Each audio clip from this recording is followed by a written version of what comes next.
from Nepean Carleton. Question is to the Premier. Last week, Premier, you declared victory on extracurricular activities. At the time, I warned you not to pop the champagne or pat yourself in the back. Your caucus went into an absolute frenzy on the floor of this chamber when you were excited to get your extracurriculars back, yet I warned you that not all high school teachers agreed to resume coaching and leading our school activities. Then on Thursday, the announcement came, just as I told you, that EDFO was going to refuse to restore extracurricular activities.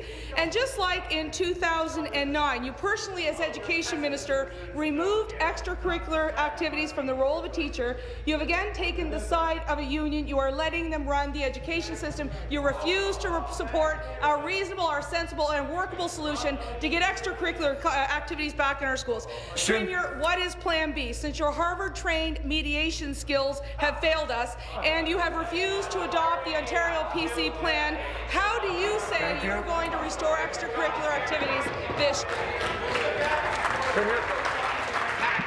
Minister of Education, Mr. Speaker. This is great. Education. Yes, and Speaker, I'm actually pleased to report that in fact we do have extracurricular activities coming back in the public secondary schools. And of course we also have extracurricular activities happening in the French schools of the province and the English Catholic schools in the province.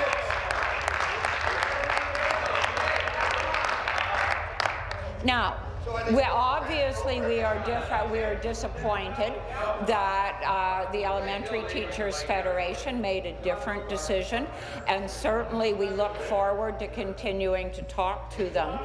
But what I do find encouraging, Speaker, is that as you look around the province, we find that teachers really do want to re-engage with their students and come back to making schools a great place to learn. Supplementary.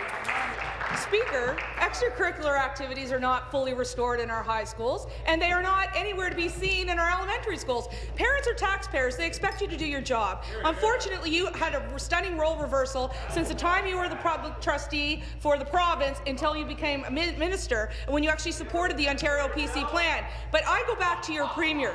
She is partly responsible for kids losing their extracurricular activities.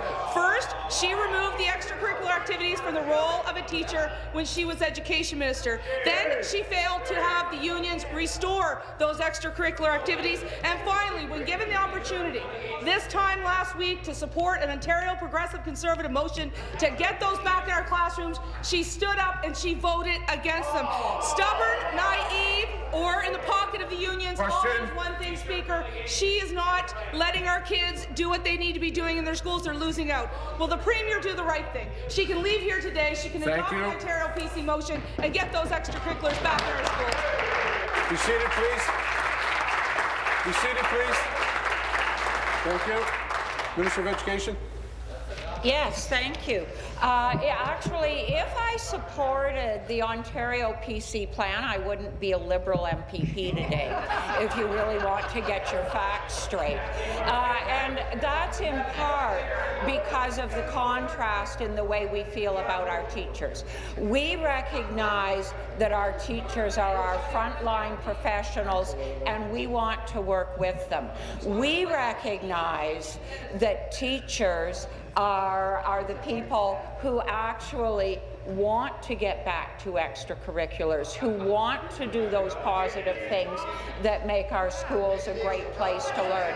We know that we have relationships to repair, and we know that the teachers understand that, and that the teachers also want to do some repairing of the relationship with the parents and the students. So they may have a sort of in-your-face way of approaching things. We want to work collaboratively with everyone, including school boards, principals, and